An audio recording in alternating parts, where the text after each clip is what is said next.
everyone, hope you're doing good. My name is Nikhil. I'm studying in Jnanadipa School, class 4, Shivamogga. Did you hear anything? No. How about now?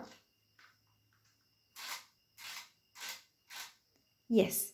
When I run my finger on the rubber bands, it vibrates, creating a sound similar to a guitar. So, sound is a form of energy made by vibrations. Today, I have made an activity which makes a sound similar to a cricket insect. This is the activity I have made. I have mainly used a cotton thread, button, rubber band and a bottle cap. When I run my finger on the cotton thread,